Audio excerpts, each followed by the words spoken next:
Okay, so now we're going to make a juicer, and it's going to be similar to the donut that we threw in terms of the technique, but we're going to fold it differently.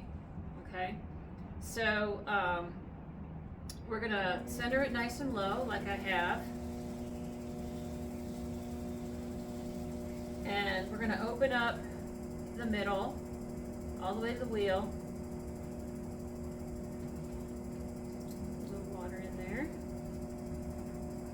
Open that up.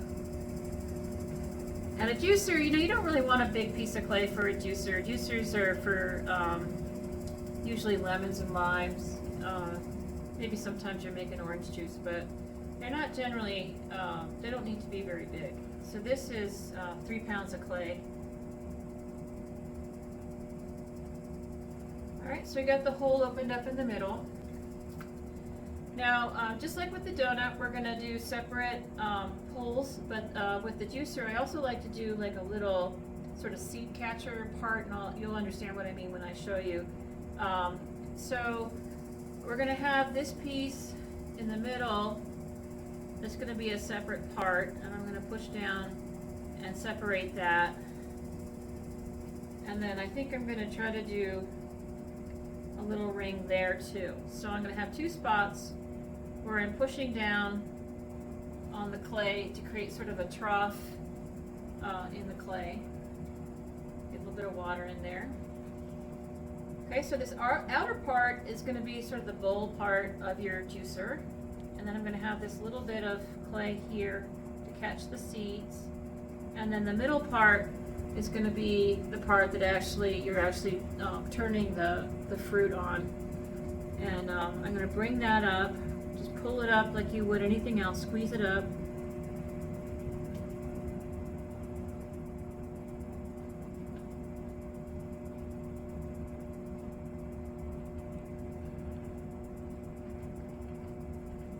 This is kind of a fingertip operation because it's small. So you're not using your whole hand. Squeeze that up about the thickness you want, and of course in the end you want everything to be about the same thickness so that you don't end up with cracks from things shrinking at a different rate. So you're going to pull that up and then kind of channel that in to create this mound that you're going to cut lines in this at leather hard to get the sort of the sharp lines, just vertical cuts all around this form for to scrape the juice out of the fruit. I liked it to be kind of a conical shape, just kind of pulling it up into a little bit of a cone like that. Okay.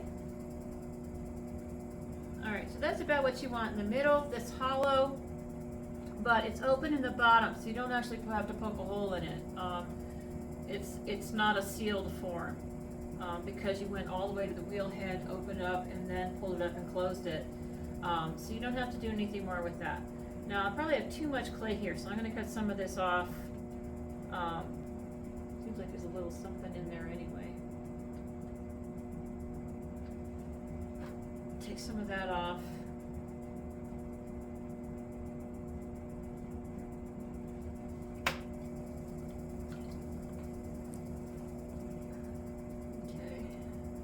At the base of this that's throwing it off a little bit, so I'm going to do it again.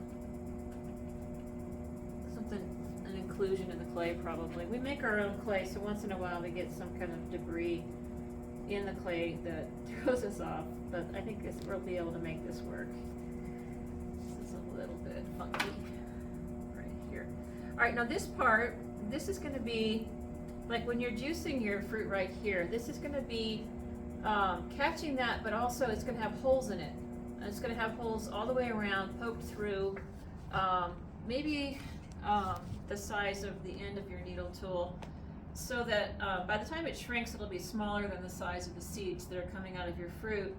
And those holes going around will let the juice out into this tray, but not the seeds. So it catches the seeds as you're juicing, so that you don't have to pick them out later. So it's a nice little addition to the juicer that we can make while we're throwing.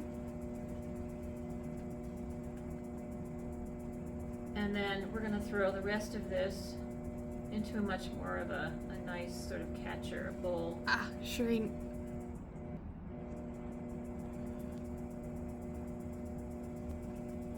Okay, so we're making this bowl part, and we want it to be big enough to handle the juice that we're getting from our fruit. I'm going to throw that as much as I can with how much clay I have. I probably shouldn't have used as much clay for this inner ring, so next time I probably not use as much clay there, but I think I'm still going to have enough clay to make a decent bowl out here. And I'm going to slope this out slightly, more bowl-like. A little nicer that way.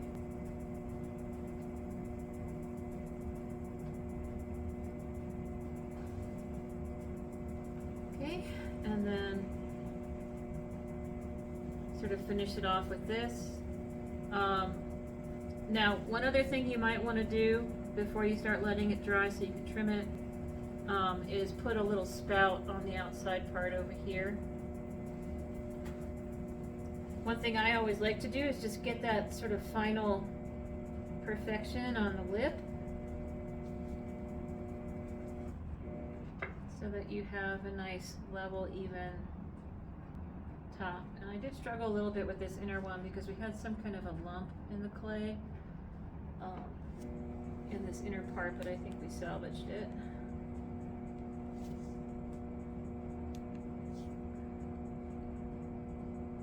Pretty sure we salvaged it.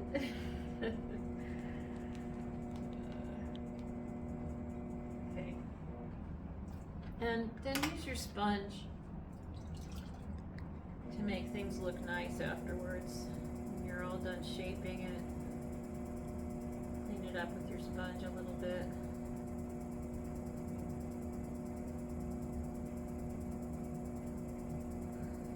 Okay, and then this final part out here.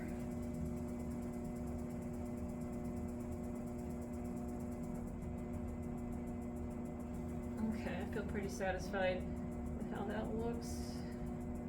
Get some of the water out. Always do that last thing, getting the water out, so that you don't have parts of it that take too long to dry and don't shrink as fast as the rest of it. You want it all to shrink together so you don't end up with cracks.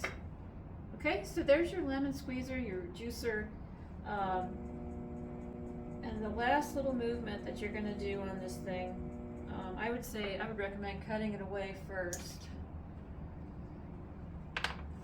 before you do this last thing. Make sure it's loose from your bat, and then you're going to kind of hold it. Can you see my hands? Yeah. This better? Hold it like this, and then just kind of give yourself a pour spout. Just kind of bend it like that. It had a hair in there too. Okay, so that way, when it's full of juice, you can just tip it and pour it out. Okay, have that as dramatic or as undramatic as you like. But there's our pour spout. And then you're done for now. When you're trimming, you're going to cut holes in this inner ring, little round holes all the way around to let the juice flow into here and to keep the seeds in here. And you're going to take a tool, probably a loop tool, and just cut grooves and let them stay really sharp. Don't smooth them down. Cut grooves all the way around this piece, all meeting up here, and then that will be nice and sharp for your fruit. Okay.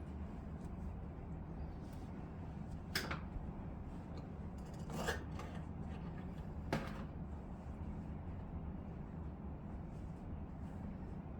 right, so one more, huh?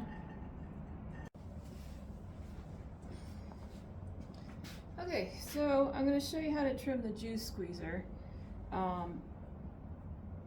It's leather hard now, so it's not gonna move if I push on it.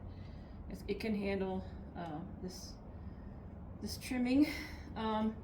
So I'm not gonna get on the wheel. I'm just gonna take a trimming tool and kind of clean it up. I don't really want to put a foot on this, so I'm just gonna take that edge off that I had from the wheel. Just kind of scrape it down.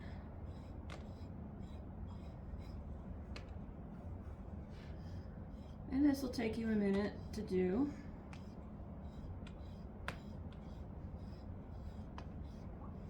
Don't try to do this when the clay is really soft and squishy, because you'll just distort your piece all to heck, and everything that you try to do to make it nice, you're just gonna munge it up. You want to have that sort of like clean, symmetrical feeling of the wheel.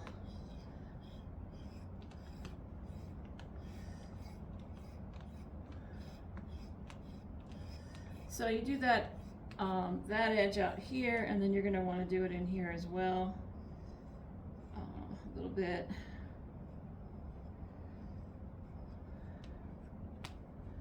Just to smooth that out, and remember that's hollow because that's how we threw it. We threw it so that this didn't have to be an enclosed space.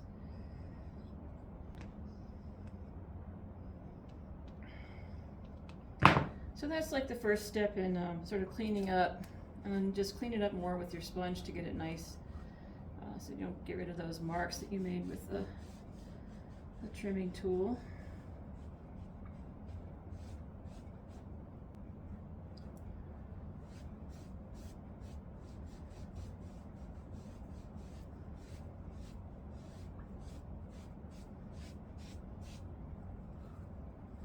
Spend a little bit of time on that opening to make it so it doesn't look funky.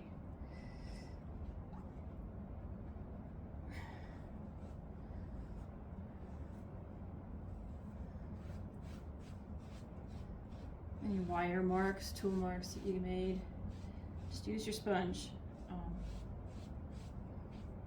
And the sponge, you know, it doesn't have water really that I can squeeze out of it, but it's wet. So you put it in your water, squeeze it out completely. So the sponge is not dry, but it's not really sopping wet either. You're not putting water back into your piece. You're just using this soft, wet surface to clean up the underside of the piece. So you just take a minute to do that. You can get it looking nice. Don't have to get back on the wheel with this piece to do any of the trimming. Okay, so now we want to do some stuff on the top here. I made a few little scrapes on it with my hand there, so I'm going to clean those up. So the clay still, you can still easily cut the clay, but it's not going to squish out of position, so you can keep that nice shape that you made. All right, now one of the things you want to do is you want to cut your holes for, we made this cup right here to keep the seeds from sliding into the juice out here. So what we want is holes that are going to allow the juice to easily flow into this basin. So we're going to probably put them at a little bit of an angle down in here, and this may be a little tricky, but sort of start your hole there, and you're just going to try to cut those so that they're down in this area down here.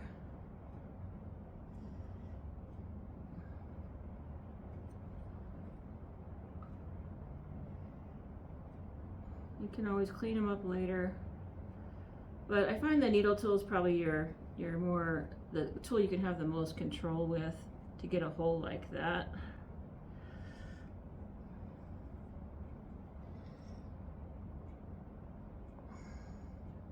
Just try to make it round.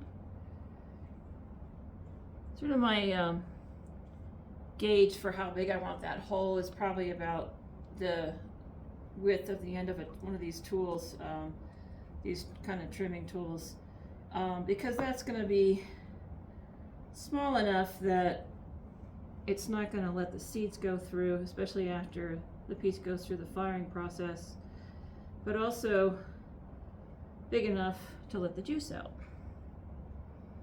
Alright, so it's not pretty yet, but I'm just going to show you what that looks like from the inside. So your holes are going to be going around the bottom of this tray. And then you're also going to want to cut grooves in this part. And this part, what we're looking for here is sharp edges. So I think I'm going to actually grab another tool real quick.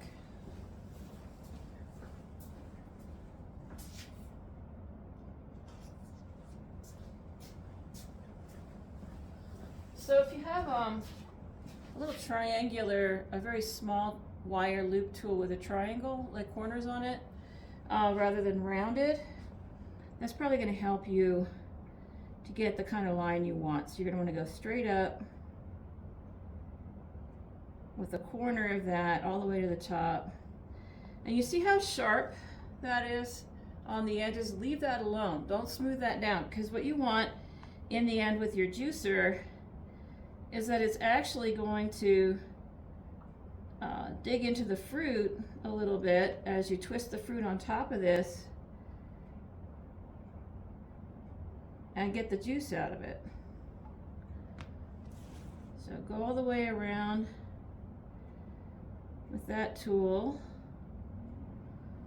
There's a sharp edge on it, a nice point.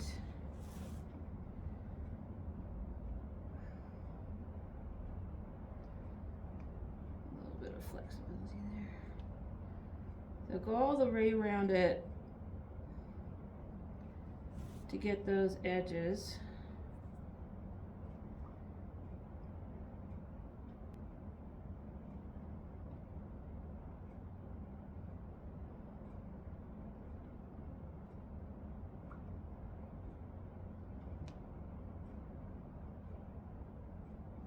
With as much control as you have, you know, doesn't have to be perfect, but you can, if you want to, you can try to, I don't know, make little marks all around the base and make them perfectly evenly spaced apart and all of that to make it a little prettier, but I generally go with a little more of an organic look with this part. Okay, and then just clean up the crumbs. And I get sort of a neat little spirally effect at the top that that I like by not doing it through measuring. I just kind of go around and I end up with this kind of nice, almost sculptural looking tip on the squeezer part. So to finish it, you're going to clean that up a little bit, get the crumbs off, and continue to put holes evenly, maybe spaced around. I would say I'm probably going to do a hole across from that one, and then two more directly, you know, at quarters, and then do another set of quarters between those, and that's probably enough holes to get your juice to flow into this other tray and to hold the seeds inside here. Okay, so that's how you trim the juicer.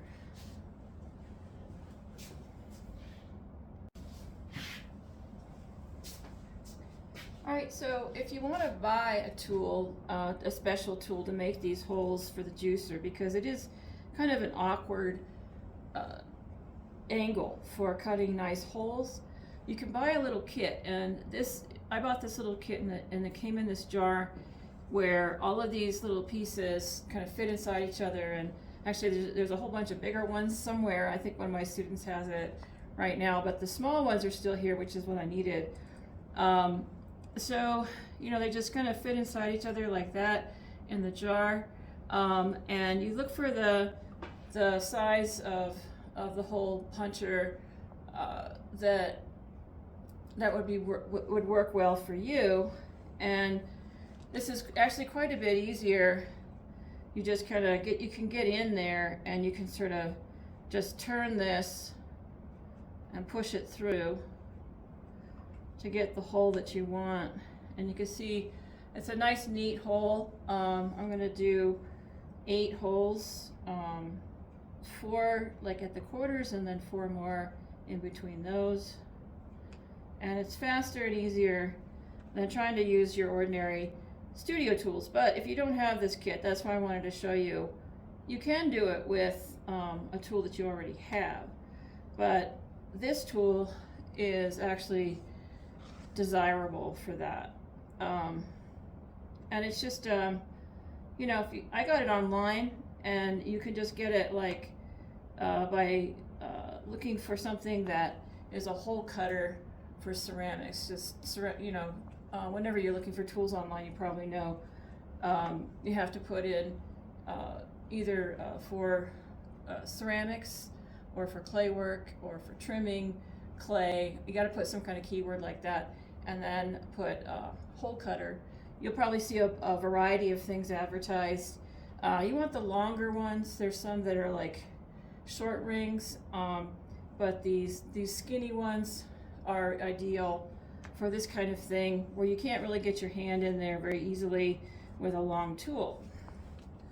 All right, so this piece is pretty much done except for a little bit of wiping. You can see there's some scratching in there from having my hand in there. So I'll wipe that down with the sponge one more time. But this is pretty much done. And another thing about allowing a slight twist at the top of your juicer is actually desirable for when you're twisting the fruit. It can catch more easily. I think it's a better design in a way than something that's a little straighter and cleaner. So I hope you enjoyed this demonstration. Thank you for watching.